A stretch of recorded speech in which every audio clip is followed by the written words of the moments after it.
would you prescribe us getting back to a sense of we again? Yeah, you talk. The very first thing, if we were a company and you and I were consultants and we were going into a company and we're going to help them, get reconnected with their why, the first thing that we would do is we'd ask them, like, do you have it? Do you have a statement of what it is? And let's just assume they did. We would then go out and talk to the staff.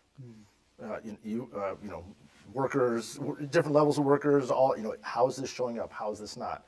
And we would just try to get an assessment of that. Now our country, 300 plus million, it's a little harder to do. And we've been doing this for hundreds of years, so there's a lot of history. It's always changed. And it's always changed. But what we started doing is, and I honestly don't know, I was walking over here, I'm like, I have no idea what the answer will be of how to get it resolved. But I do know that the answer will be found in people talking about what life, liberty, and the pursuit of happiness for all means to each other. And we start to explore it because it was a declaration of independence. It was we, it was together. And I think that sense of us declaring that we are about this as a people, as a country, has been lost. Focused on collecting the facts and not paying nearly enough attention to the interactions, to the interrelationships within my own personal life. I think I'm better now, but I need to check with a shrink about that.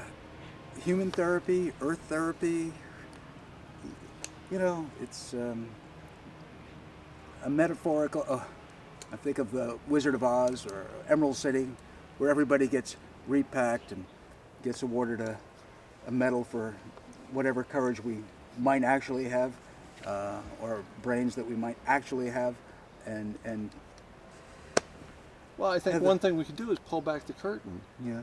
The curtain is the infinite growth paradigm that says Right. we're all going to live forever. Thank you, yeah. So let's pull back the curtain, recognize that life is short, Right. recognize that we don't have long in this physical realm, and act accordingly.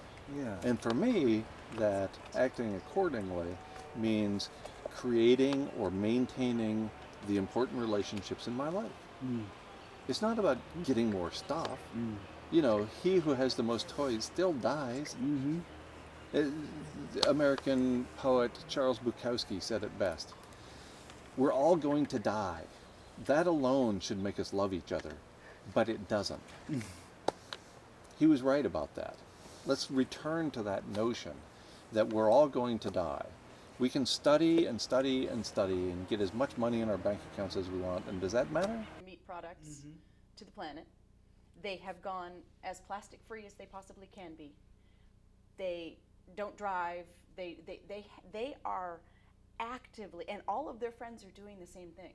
And these were, 20-year-olds in London, all aggressively downsizing their environmental footprint. And I think it was a bit of a shock to us that we were like, oh, I'm not doing that. Like I gave up plastic straws. Does that count? Right? Like I bring my own water bottle now. Is that good?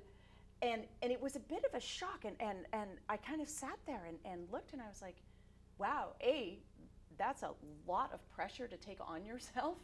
Right? Like you could tell they had this like, wow, this is our planet and no one else is going to do it. We need to do it.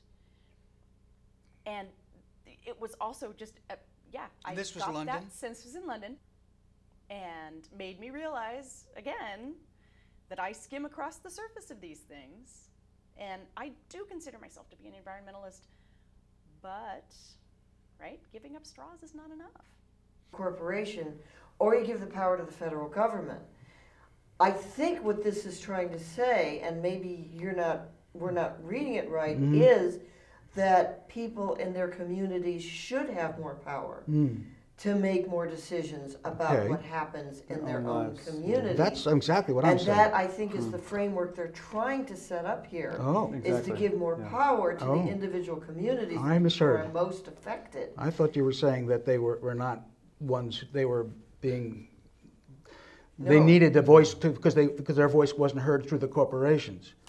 Well, it's a both and thing. I think they're not heard through the corporations, and if you have too much imposition from the federal government, you're not going to get your local creative solutions Okay. that you need. Yeah, tailored to the local community. Ultimately, it has to be a local decision. And $150 fire retardant Native American canvas tent from Oakland, $32 delivered here, another $800 in poles. For $2,000 I could put up a teepee with a deck in it, do no damage to the earth, and house 20 guys for the next 20 years for pennies on the day, just to give them some shelter. It was the simplest, but the reality is we have a lot of things, new technology, and all the composting of our byproducts and waste, to an enormous amount of workforce in this new city as it be. There's a lot of young people that don't want the $250,000 house. They want the $30,000 done deal. And the reason I go to tiny housing is, again, because you have so many variations of people in distress in the homeless that we can house them for $5,000 for the rest of their life in a tiny house. Yeah, I don't know if you know who Alan Watts is. of course I do. One of the best philosophers in the world, and you must know the relation how everything is one big thing. A chaos on one level is order on the next. So like, see this this glove right here. See how it's braided, and it's all made into a glove, right? Well, on a closer scale, if you look underneath a powerful enough microscope, you can see how there's just chaos. Like how there's like little bits of stuff that's peeling up and all that. But it still forms into a glove. Closer on another thing, you can see that inside these little braids, they're all tied up, little strands. But closer on that, the strands are growing crazy. It's like, same with our bodies. On the inside, it's like a raging battle. The outside, it's a functioning body. Everything has its own sort of flow like that. There is organization beyond chaos. And when you look at stuff like that, and you look at, like, say your hand, like at your whole hand, you look at it underneath a powerful enough magnification. The atoms are miles away. But yet you still call it a hand. That is to say that we are no different than the stars in the sky. We are all one big thing, and we're just being a thing, and we're trying to see how much of a thing we can be. It kind of implied, yeah, it's in your hands. You know, you get. How are you going to act? And how are you going to handle the be role? yourself. Don't look around at what everybody else is doing. Be what's in here and in here.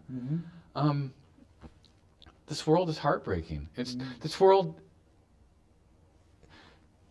is heartbreakingly hard to contain, and for anybody with any sensitivity, oh God, it's like, where are the drugs? It's like, give me my antidepressants or my alcohol or my Oxycontin and I mean, what I say is the world is sublimely beautiful and incredible and perfect and thoroughly fucked up and screwed up beyond salvageability and, you know, fixing, and both and neither at the same time.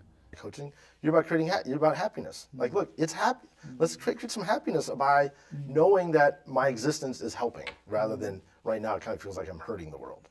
And you have that sense of accomplishments that you get by being a part of a solution that actually works. That's happiness for you, right? Like and so you just frame everything, and you just own the blank out of happiness, and see what it creates, because that's who you are. I know, but it doesn't seem like it sometimes at all, period. Happiness is not about perfection. I mean, sorry, purpose is not about perfection.